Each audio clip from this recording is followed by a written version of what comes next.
ನೋಡ್ರಿ ನಂಗೆ ಭಾಳ ಹೊಟ್ಟೆ ಹಸಿವಾಗಿತ್ತು ರೀ. ಮುಂಜಾನೆ ಮಮ್ಮಿ ರೊಟ್ಟಿ ಊಟ ಮಾಡಂದ್ರೆ ಇಲ್ಲೊಮ್ಮೆ ಒಂದು ಮುಟ್ಗಿ ಮಾಡಿಕೊಡ್ರಿ ಅಂತಂದೆ. ಮತ್ತು ಹಸಿಮೆಣ್ಸಿಕಾಯಿ, ಬೆಳ್ಳುಳ್ಳಿ, ಜೀರಿಗೆ, ಉಪ್ಪು ಹಾಕಿ ಮಸ್ತಾಗಿ ಒಂದು ರೊಟ್ಟಿ ದಪ್ಪಂದು ಮಾಡಿ ಮುಟ್ಗಿ ಮಾಡಿಕೊಟ್ರಿ. ಮಸ್ತ್ ಟೇಸ್ಟ್ ಇತ್ತು. ಹಂಗೆ ಏನಪ್ಪ ಅಂತಂದ್ರೆ 8ನೇ ವರ್ಷದ್ದು ಗಣೇಶಂದು ಏನಪ್ಪ ಅಂತಂದ್ರೆ ಪ್ರಸಾದ ಇತ್ತು ನೋಡ್ರಿ ನಮ್ಮ ವಿದ್ಯಾನಗರ ಒಳಗೆ ರೀ. ಅಲ್ಲಿ ಹೋಗಿದ್ದೀವಿ ರೀ ಎಲ್ಲರೂ, ನಮ್ಮ ಆಂಟಿ ಮತ್ತು ನಮ್ಮ ಫ್ರೆಂಡ್ಸ್ ಎಲ್ಲರೂ ಕರ್ಕೊಂಡು ಹೋಗಿದ್ದೀನಿ ರೀ. ಅಲ್ಲಿ ಹೋಗಿ ಗಣೇಶನ ಆಶೀರ್ವಾದ ತೊಗೊಂಡು ಜೊತೆಗೆ ಅಲ್ಲೊಂದು ಥೀಮ್ ಇಟ್ಕೊಂಡು ಇದು ಮಾಡಿದ್ದೆ ರೀ. ಭಾಳ ಮಸ್ತ್ ಒಂದು ಕಾನ್ಸೆಪ್ಟ್ ಇಟ್ಕೊಂಡು ಮಾಡ್ಯಾರ ನೋಡ್ರಿ. ನಿಮ್ಗೆ ಅಲ್ಲೆಲ್ಲ ಚಿತ್ರಗಳು ತೋರಿಸ್ತೀನಿ ರೀ ನಿಮಗೆ ಒಂದೊಂದಾಗಿ. ಮಸ್ತ್ ಏನಪ್ಪ ಅಂತಂದ್ರೆ ಭಾಳ ಅರ್ಥಗರ್ಭಿತವಾದಂಥದ್ದನ್ನು ನೆನಪಿಸುವಂತಿತ್ತು.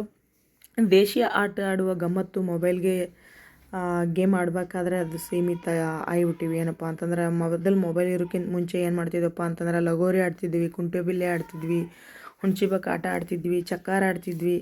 ಎಷ್ಟೆಲ್ಲ ನಮ್ಮ ದೇಶೀಯ ಆಟಗಳು ಅವೆಲ್ಲ ಏನಪ್ಪ ಅಂತಂದ್ರೆ ಮೊಬೈಲ್ ಬಂದಿಂದ ಮರೆಯಾಕತ್ತಾವು.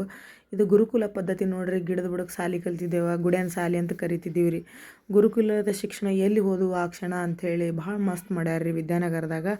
ಇವತ್ತು ನಾಳೆ ಹೋಗಿ ನೋಡ್ರಿ. ಯಾಕಪ್ಪ ಅಂತಂದ್ರೆ ಗಣೇಶ ಮಸ್ತ್ ಅದಾನ. ಗಣೇಶ ವಿಸರ್ಜನೆ ಆಗೋ ಮುಂಚೆ ಹೋಗಿ ನೋಡಬೇಡ್ರಿ. ಭಾಳ ಮಸ್ತ್ ಕಾನ್ಸೆಪ್ಟ್ ಇಟ್ಕೊಂಡು ಮಾಡ್ಯಾಳ್ರಿ. ಅವಾಗ ಅಮ್ಮನ ಕೈ ತುತ್ತು ಊಟ ಮಾಡಿಸ್ತಿದ್ದರಿ. ಅಮ್ಮ ಏನಪ್ಪ ಅಂತಂದ್ರೆ ಭಾಳ ಮಸ್ತ್ ಪ್ರೀತಿ ಇತ್ತು ರೀ. ಇವಾಗ ಏನು ರೀ, ಬರೀ ಮೊಬೈಲ್ ತೊಗೊಂಡು ಮೊಬೈಲ್ ನೋಡಿದ್ರೆ ಮೊಬೈಲ್ ಕೊಟ್ರೆ ಊಟ ಮಾಡ್ತೀನಿ, ಇಲ್ಲಾಂದ್ರೆ ಊಟ ಮಾಡಂಗಿಲ್ಲ, ನನಗೆ ಚಮಚನೇ ಬೇಕು, ನಾ ಕೈಯಿಂದ ಊಟ ಮಾಡಂಗಿಲ್ಲ, ಕೈ ಹೊಲಸಕ್ಕವ ಅನ್ನುವಂಥದ್ದು ಮಂದೊಳಗೆ ನಾವು ಅದೀವಿ ರೀ. ಇರಲಿ ಹೋಲಿ, ಆ ಮಾತು ಬೇರೆ ರೀ. ಆಮೇಲೆ ಹಾಗೆ ನೋಡ್ರಿ, ನಮಗೆ ಈ ಕುಟುಂಬ ನೋಡಿದಾಗ ಏನಪ್ಪ ಅಂತಂದ್ರೆ ಯಜಮಾನ್ ಪಿಕ್ಚರ ನೆನಪಾತು ರೀ. ಎಷ್ಟು ಬಾರಿ ನೋಡಿದ್ರೂ ಕಡಿಮೆ ಇಲ್ಲರಿ ನಮ್ಮ ದಾದಾರ್ದ.